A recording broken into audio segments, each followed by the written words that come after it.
Mengapa kita perlu membuat jurnal pembalik? Alasan yang pertama, menjaga konsistensi pencatatan. Alasan yang kedua, mengantisipasi ketidakkonsistenan di masa datang. Untuk jurnal penyesuaian yang butuh jurnal pembalik ada 4, yaitu beban dibayar di muka dengan menggunakan metode beban, pendapatan diterima di muka menggunakan metode pendapatan, beban yang masih harus dibayar, dan pendapatan yang masih harus diterima. Halo, selamat pagi, salam sehat selalu. Hari ini kita akan belajar tentang jurnal pembalik atau reversing entries. Kita awali dengan pengertian jurnal pembalik. Jurnal pembalik adalah pencatatan yang dimaksudkan untuk membalik beberapa pencatatan jurnal penyesuaian guna memudahkan pencatatan pada periode berikutnya. Untuk jurnal penyesuaian yang butuh jurnal pembalik ada 4, yaitu beban dibayar di muka dengan menggunakan metode beban, pendapatan diterima di muka menggunakan metode pendapatan, beban yang masih harus dibayar, dan pendapatan yang masih harus diterima. Berikut ini pencatatan jurnal pembalik dari 4 jurnal penyesuaian yang sudah disebutkan tadi. Yang pertama, beban dibayar di muka dengan menggunakan metode beban. Jurnal penyesuaian yang dibuat, titik-titik dibayar di muka, sisi debit, beban di sisi kredit. Jurnal pembaliknya tinggal dibalik. Beban yang dulunya di kredit dipindah ke debit, titik-titik dibayar di muka yang dulunya di debit di jurnal penyesuaian, di jurnal pembalik dipindah di sisi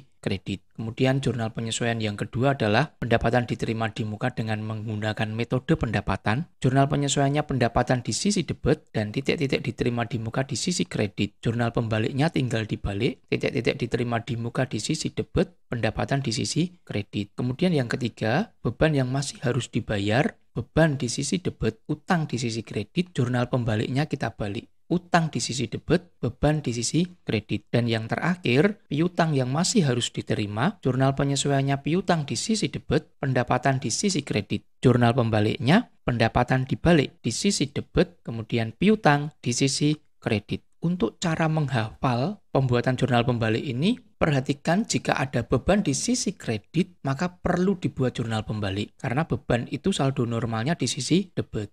Kemudian yang kedua, pendapatan saldo normalnya di sisi kredit. Jika ada pendapatan di sisi debit untuk jurnal penyesuaian, pasti butuh jurnal pembalik. Kemudian yang ketiga, muncul utang. Dan yang keempat, muncul piutang. Baik, selanjutnya, mengapa kita perlu membuat jurnal pembalik? Alasan yang pertama, menjaga konsistensi pencatatan. Alasan yang kedua, mengantisipasi ketidakkonsistenan di masa datang. Kita bahas yang pertama, menjaga konsistensi pencatatan, maksudnya ketidakkonsistenan terjadi jika perusahaan menggunakan metode nominal untuk pencatatan transaksi pendapatan atau beban yang diterima atau dibayar di muka. Ini untuk jurnal penyesuaian yang pertama dan yang kedua yang kita bahas tadi. Kemudian alasan yang kedua, mengantisipasi ketidakkonsistenan di masa datang. Pemunculan akun-akun tertentu di jurnal penyesuaian dan untuk menghindari resiko kesalahan atau kelupaan, perlu diantisipasi dengan membalik akun-akun baru tersebut di awal periode. Ini untuk jurnal penyesuaian yang ketiga dan yang keempat, yaitu untuk beban yang masih harus dibayar dan pendapatan yang masih harus diterima. Kita akan membahas alasan pertama, mengapa kita perlu membuat jurnal pembalik. Alasannya yaitu menjaga konsistensi pencatatan. Penjelasannya, ketidakkonsistenan pencatatan terjadi jika perusahaan menggunakan metode nominal untuk pencatatan pendapatan atau beban yang diterima atau dibayar di muka. Pertanyaannya adalah, mengapa jika metode nominal ini kita gunakan akan terjadi ketidakkonsistenan dalam pencatatan? Mari kita ikuti pembahasannya. Perhatikan contoh yang pertama, mengapa metode nominal menjadikan pencatatan kita tidak konsisten. Yang kita bahas adalah beban dibayar di muka. Contoh soal nomor 1, pada tanggal 5 Mei dibeli perlengkapan sebesar 2.000. Kita akan membuat dengan menggunakan dua metode. Yang pertama metode harta, jurnal umum 5 Mei, perlengkapan di sisi debit 2.000, kas di sisi kredit 2.000. Jika menggunakan metode harta, akun yang kita pakai adalah perlengkapan. Jika kita menggunakan metode beban pada saat membeli perlengkapan tanggal 5 Mei, maka akun yang kita pakai adalah beban perlengkapan di sisi debit 2.000, kas di sisi kredit 2.000. Selanjutnya, tanggal 31 Desember setelah dihitung secara fisik, perlengkapan masih ada sebesar Rp500. maka jurnal penyesuaian yang dibuat untuk metode harta, beban perlengkapan di sisi debit 1.500, perlengkapan di sisi kredit 1.500. Untuk metode beban, perlengkapan di sisi debit Rp500 dan di sisi kredit beban perlengkapan 500. Setelah membuat jurnal penyesuaian, maka kita akan membuat jurnal penutup. Jurnal penutup adalah jurnal yang digunakan untuk menutup akun nominal. Untuk metode harta, di jurnal umum tidak ada akun nominal. Di jurnal penyesuaian muncul akun nominal beban perlengkapan di sisi debit, maka kita buat saldonya menjadi 0. Beban perlengkapan kita kreditkan. Yang dulunya di debit sekarang dikreditkan sebesar 1.500 agar saldonya 0. Di sisi debit, ikhtisar laba rugi. Untuk metode beban, perhatikan di jurnal umum ada akun nominal beban perlengkapan di sisi debit 2.000 dan di jurnal penyesuaian ada akun nominal beban perlengkapan di sisi kredit 500. Kita selisihkan, masih ada saldo di sisi debit 1.500. Maka jurnal penutupnya, beban perlengkapan di saldo debit 1.500 kita kreditkan 1.500 dan di sisi debit ikhtisar laba rugi 1.500. Dengan demikian, jurnal penutup yang dibuat baik menggunakan metode harta maupun metode beban, jurnalnya sama dengan nilai rupiah yang sama. Selanjutnya, pada awal periode, saat membuat jurnal pembalik untuk metode harta, kita tidak perlu membuat jurnal pembalik. Sedangkan metode beban, pada jurnal umum kita menggunakan beban perlengkapan, pada tanggal 31 Desember kita tutup atau kita buat saldonya menjadi 0 untuk beban perlengkapan, sehingga pada awal periode yang muncul adalah akun perlengkapan di sisi debit. Ini yang mengakibatkan pencatatannya tidak konsisten. Sehingga supaya pencatatannya konsisten, kita perlu membuat jurnal pembalik, yaitu membalik jurnal penyesuaian. Dulu perlengkapan di sisi debit 500, kita balik perlengkapan di sisi kredit 500, agar saldo perlengkapan menjadi 0. Dan kita munculkan kembali akun beban perlengkapan yang dulunya 0 pada saat jurnal penutup, sekarang kita munculkan kembali beban perlengkapan di sisi debit 500. Selanjutnya kita akan posting jurnal-jurnal yang sudah kita buat tadi agar memberikan gambaran yang semakin jelas bahwa menggunakan pendekatan nominal menjadikan pencatatan kita tidak konsisten sehingga kita perlu membuat jurnal pembalik. Kita awali dari jurnal umum tanggal 5 Mei, beban perlengkapan di sisi debit sebesar 2.000, kemudian kas di sisi kredit sebesar 2.000. Kemudian tanggal 31 Desember kita membuat jurnal penyesuaian. Perlengkapan di sisi debit sebesar 500, selanjutnya beban perlengkapan sebesar 500. Sehingga beban perlengkapan ini masih memiliki saldo sebesar 1.500. Dari pembelian 2.000 ada penyesuaian 500. Saldonya masih 1.500. Selanjutnya kita buat jurnal penutup. Ikhtisar laba rugi tidak kita buat karena kolomnya tidak cukup. Dan di sisi kredit ada beban perlengkapan. 31 Desember kita buat jurnal penutup 1.500 di sisi kredit. Sehingga saldonya menjadi 0. Dengan ditutupnya akun nominal ini, muncul akun baru, yaitu perlengkapan sebesar 500 di sisi debit. Kalau tidak kita buat jurnal pembalik, maka pada awal periode yang muncul adalah akun baru, yaitu perlengkapan sebesar 500, bukan akun beban perlengkapan karena nilai saldonya 0. Dengan demikian, agar pencatatan kita konsisten, maka kita perlu membuat jurnal pembalik, yaitu membalik jurnal penyesuaian. Beban perlengkapan 500 di sisi debit yang awalnya 0 saldonya, kemudian kita munculkan kembali dengan jurnal pembalik pada awal periode, sehingga saldonya menjadi 500. Dan akun baru yaitu perlengkapan yang awalnya ada saldo 500 di awal periode, kita tutup dengan jurnal pembalik di sisi kredit sebesar 500 sehingga bersaldo 0. Dengan membuat jurnal pembalik, maka pencatatan kita menjadi konsisten. Baik, untuk contoh yang kedua, menggunakan metode nominal untuk beban dibayar di muka. 2 Oktober dibayar sewa gedung kantor untuk 1 tahun sebesar Rp1.200. Kita mencatat dengan 2 metode. Jika menggunakan metode harta, jurnal umum yang dibuat, sewa dibayar di muka di sisi debit 1.200, kas di sisi kredit 1.200. Jika menggunakan metode beban, jurnal umumnya, beban sewa di sisi debit, kas di sisi kredit. Tanggal 31 Desember, jurnal penyesuaian yang dibuat untuk metode harta, di sisi debit beban sewa Rp300, di sisi kredit sewa dibayar di muka Rp300.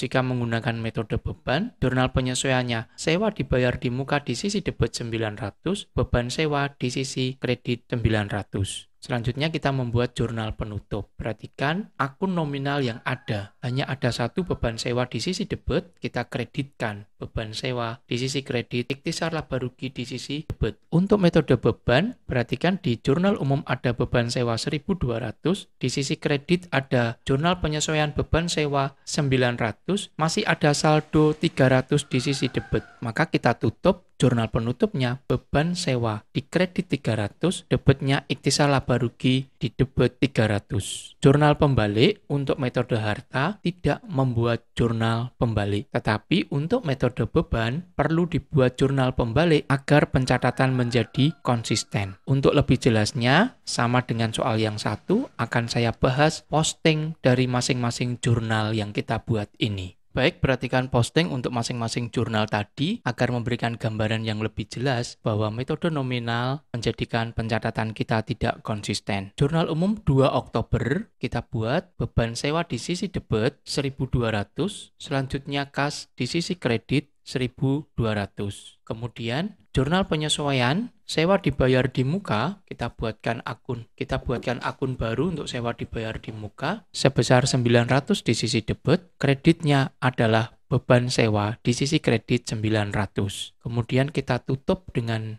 jurnal penutup untuk akun-akun nominal, maka beban sewa ini yang akan kita tutup. Nilai rupiahnya 300 di sisi kredit, sehingga beban sewa bersaldo 0. Seharusnya untuk beban sewa ini harus ada saldonya pada awal periode. Tetapi dengan jurnal penutup, maka saldo untuk beban sewa menjadi 0. Tetapi muncul akun baru yang namanya sewa dibayar di muka pada awal periode nantinya sebesar 900 di sisi debit. Ini yang dimaksudkan dengan pencatatan menjadi tidak konsisten. Awalnya kita mencatat dengan beban sewa, tetapi pada awal periode yang muncul adalah sewa dibayar di muka. Agar pencatatan kita menjadi konsisten, maka kita perlu membuat jurnal pembalik. Jurnal yang kita buat adalah membalik dari jurnal penyesuaian. Beban sewa kita debitkan 900, sewa dibayar di muka kita kreditkan. Sehingga kalau kita posting beban sewa pada awal periode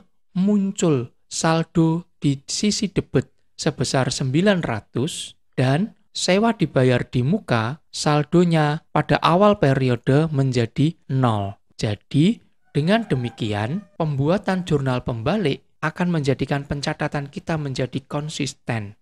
Selanjutnya, pencatatan jurnal pembalik untuk akun pendapatan diterima di muka. Jurnal penyesuaian yang dibuat, pendapatan di sisi debit, titik-titik diterima di muka di sisi kredit. Maka jurnal pembaliknya tinggal membalik dari jurnal penyesuaian. Titik-titik diterima di muka di sisi debit, pendapatan titik-titik di sisi kredit. Perhatikan contoh yang ketiga, yaitu pendapatan diterima di muka. Tanggal 2 Oktober diterima sewa gedung kantor untuk 1 tahun sebesar 1.200.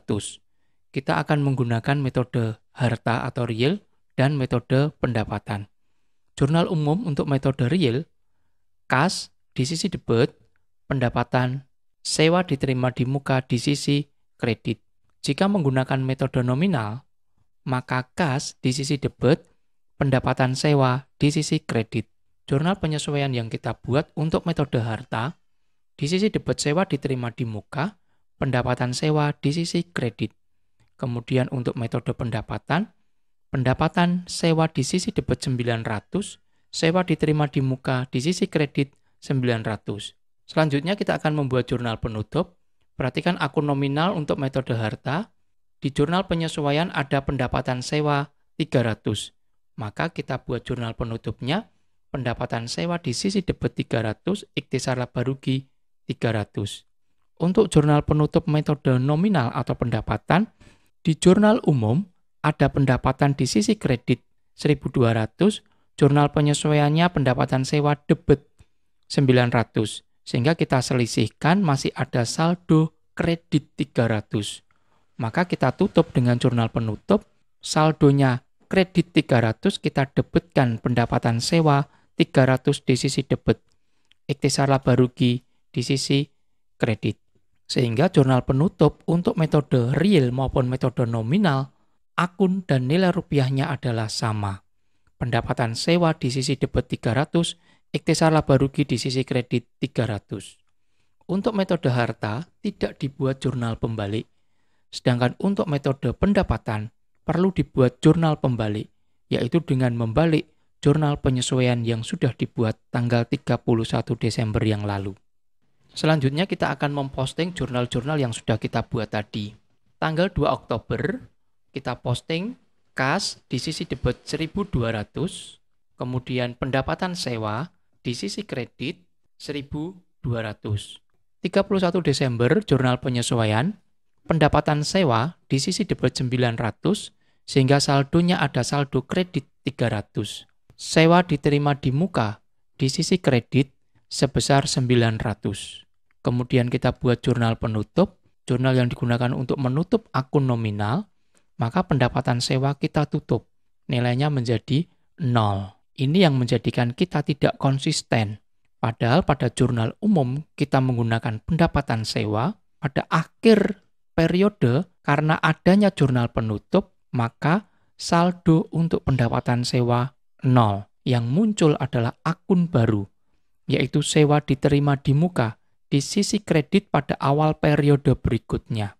Maka supaya pencatatan kita konsisten, kita tetap menggunakan akun pendapatan sewa, bukan sewa diterima di muka, maka perlu dibuat jurnal pembalik, yaitu membalik jurnal penyesuaian. Sehingga sewa diterima di muka saldonya menjadi 0, dan pendapatan sewa muncul saldo sebesar 900 di sisi kredit. Ini pertimbangan yang kedua mengapa kita perlu membuat jurnal pembalik, yaitu mengantisipasi ketidakkonsistenan di masa datang. Untuk akun-akun tertentu, akun real baru yang dibuat dalam jurnal penyesuaian akan ditutup di periode mendatang. Kenapa? Karena untuk menghindari resiko lupa atau salah, perusahaan dapat melakukan jurnal pembalik untuk akun-akun tersebut. Perhatikan contoh berikut ini. Pencatatan jurnal pembalik untuk beban yang masih harus dibayar. Jurnal penyesuaian yang dibuat, beban di sisi debit, utang di sisi kredit. Lalu jurnal pembaliknya, utang di sisi debit, beban di sisi kredit.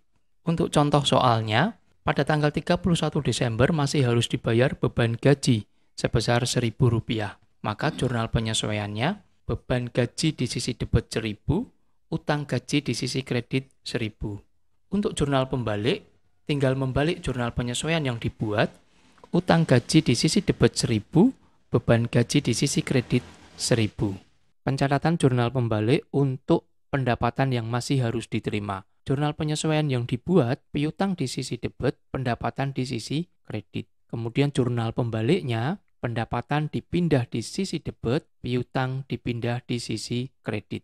Contoh soal, tanggal 31 Desember masih harus diterima pendapatan sewa sebesar Rp1.200. Jurnal penyesuaian yang dibuat, piutang sewa 1.200 di sisi debit, pendapatan sewa di sisi kredit. Maka jurnal pembaliknya, pendapatan sewa di sisi debit 1.200, piutang sewa di sisi kredit 1.200. Baik, demikian pembahasan kita mengenai jurnal pembalik. Terima kasih untuk perhatiannya.